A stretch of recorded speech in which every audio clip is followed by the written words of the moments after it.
Hi, everybody, and welcome to Final Play Sports Wrap. I'm your host, Pete Lubar, and today we're talking Mountain West basketball.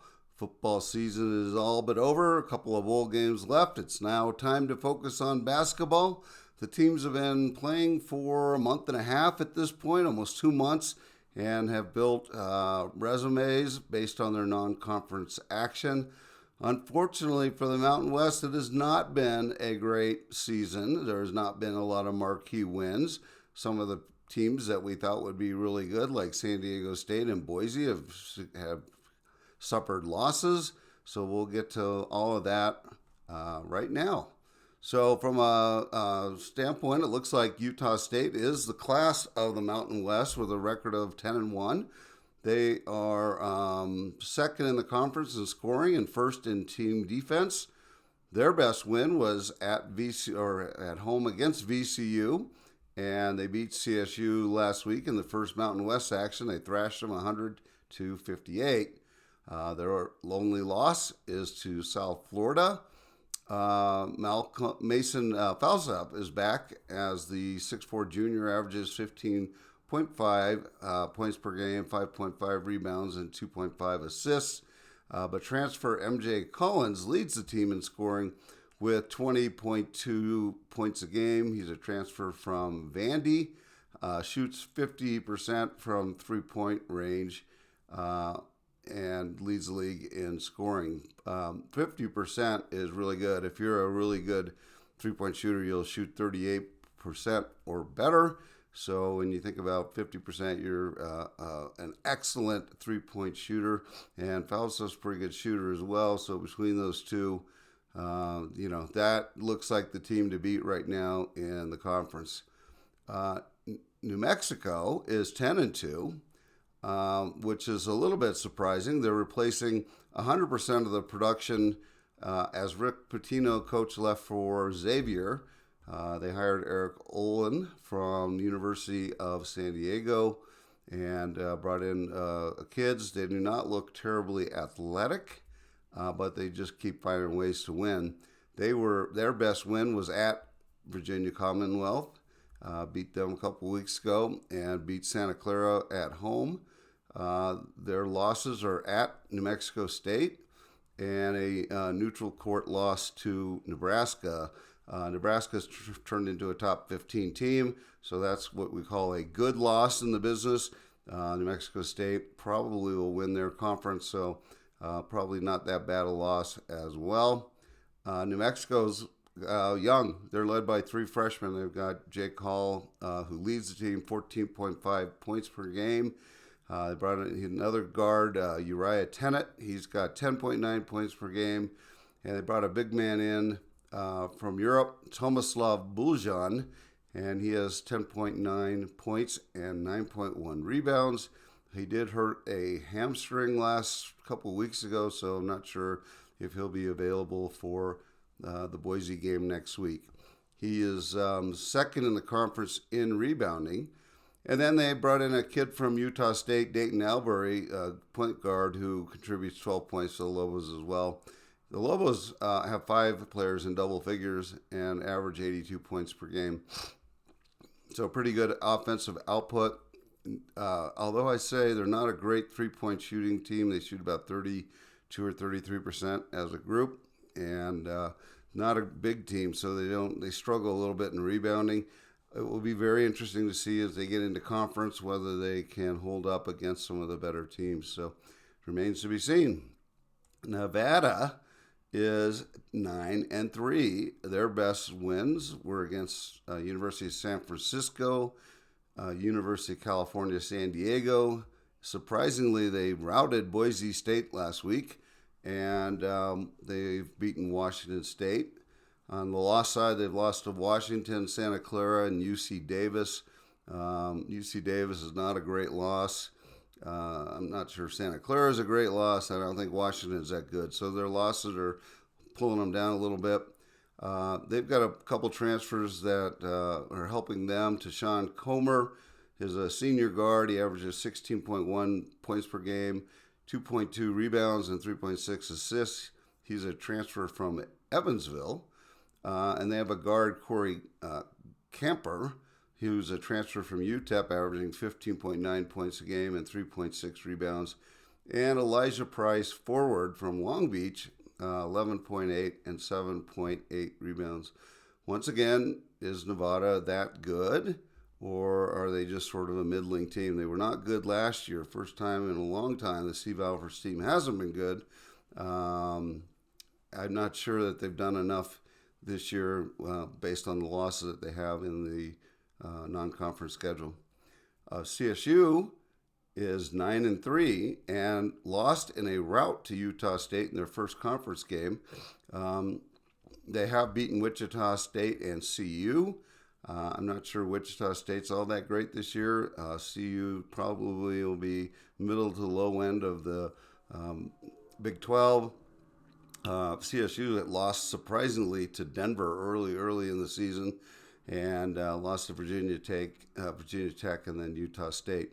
They're led by Josh Pasquarelli, a junior guard who transferred from Marist, and he's putting in 13.9 points per game, 2.4 rebounds, and is a really good three-point shooter as well, 50.8% from three-point range. They've got Kyle Jorgensen, who's a 6'9 forward. He's averaging 3.8 points per game and 5.3 rebounds. And Kerry Booth, transferred in from Illinois at 6'10, a forward, and he's averaging 12.4 points per game and 6.5 rebounds. So they're a little bit taller teams. They're an athletic team. This Utah State, I think Utah State just blew them out at home, so I don't know that I'd read that much into it. They lost to Denver early this season. That's a bad loss, but you can overcome that, I think, before the end of the season if you have a good Mountain West run. Wyoming under Sonny Wicks is 9-3, a good start to the year, 84.6 points per game they score, which is one of the higher ones in the conference. Their best win is really none of note. They've lost to Sam Houston, Texas Tech, and Grand Canyon in conference. Texas Tech's a top 15 team, so there's no shame in that one. Grand Canyon loss was a little bit surprising. Sam Houston loss is not good at all. They're led by senior guard Leland Walker, 13.9 points per game, 3.4 rebounds, and 4.1 assists. And they run a freshman guard by the name of Nasir Meyer, and he's got 6.7 points per game. He's a 6'7 kid. He's got 13.3 points per game, 4.9 rebounds, and 2.2 assists. So they haven't beat anyone yet, and the only teams that they played that were even remarkably decent, they lost to. So I think Wyoming will probably end up more towards the bottom of the Mountain West. We'll see, obviously, but they're going to have to figure out how to win against Mountain West competition. Boise State 8-4. They beat Wichita State as well. They also had a win at home last week against St. Mary's, a good win for the conference, but they lost early this season, first game of the season, to Hawaii Pacific. And then they've lost to some bigger schools, USC, North Carolina State, and then they lost their first conference game to Nevada. So kind of a mixed result for them. They're led by 6'11 junior center Drew Fielder, averaging 13.7 points a game, 5.2. He's a transfer from Georgetown. And junior Andrew Meadow is back, the son of one of the Hanson brothers. But he's got 12.3 points per game, 3.7 rebounds, and he's a really good three-point shooter at 41.2 from three.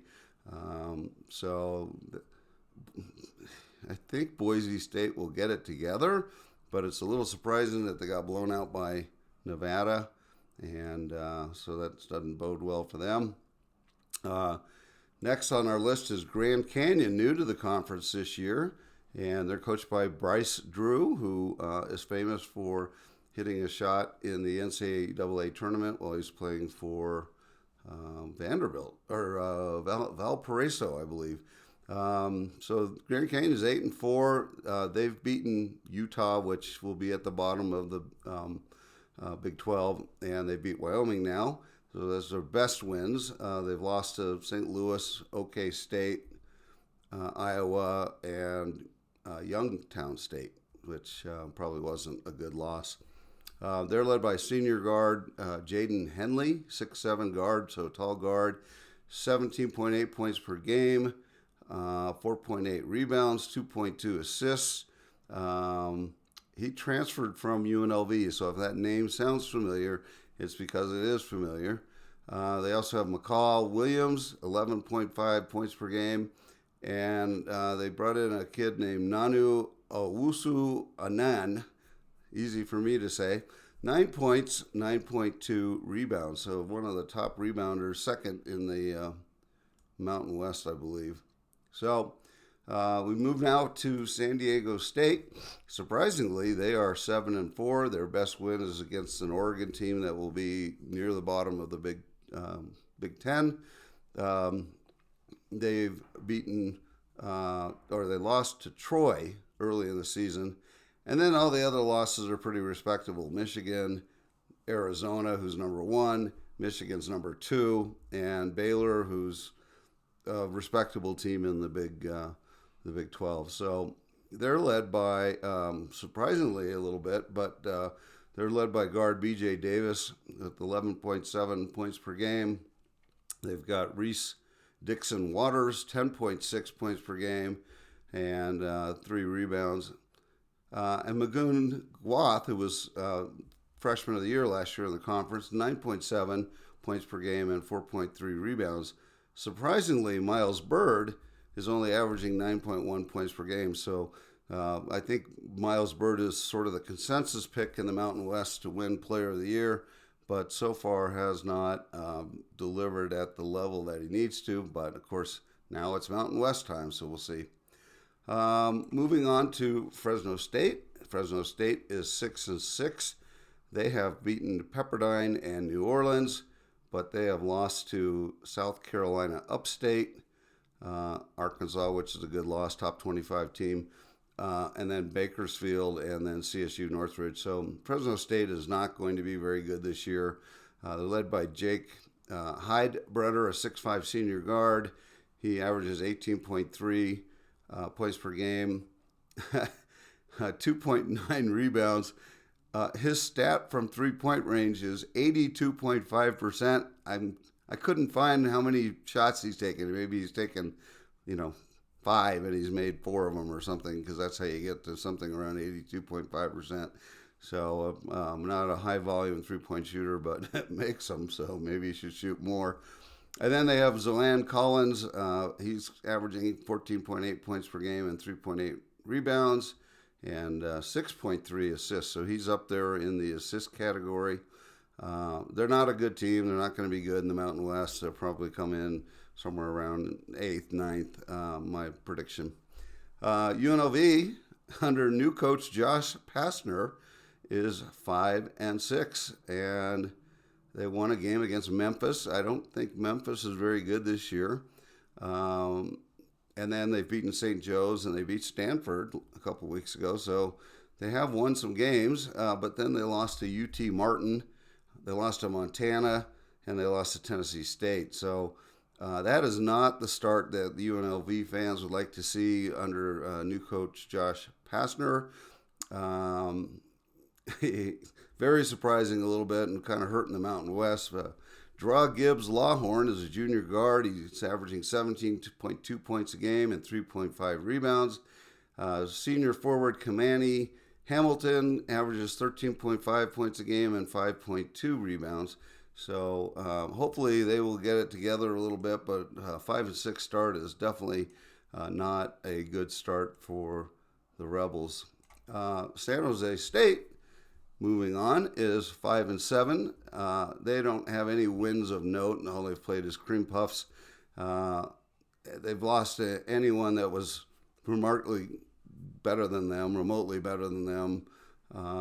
They lost their first conference game to New Mexico by 25. I think they lost again So they are led by Colby Garland, who's actually second in the conference in scoring with 19.6 points per game and 3.9 rebounds and 4.4 assists. And they've got forward Yafet Mundi, and he's averaging 13 points and 8 points a game. They're going to be, 10 of 11 in the conference, something like that.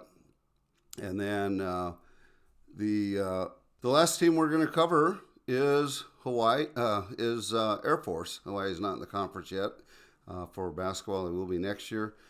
Air Force is 3-9. They started the season losing 4. They won 3, and then they lost 5. To be fair, they haven't beaten anyone of note. Losses, they've lost to everyone that you'd think they'd lose to. So not a good team.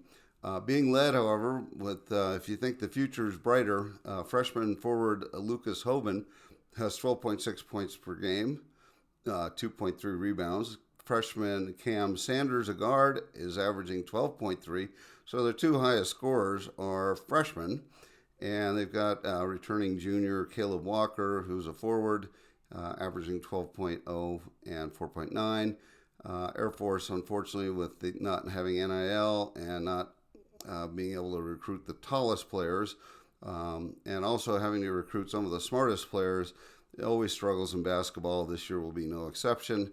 They'll be lucky to win 2 or 3 games in conference. So that is it. Wrapping it up for you. I hope you enjoyed this. If you did, please subscribe to my YouTube page.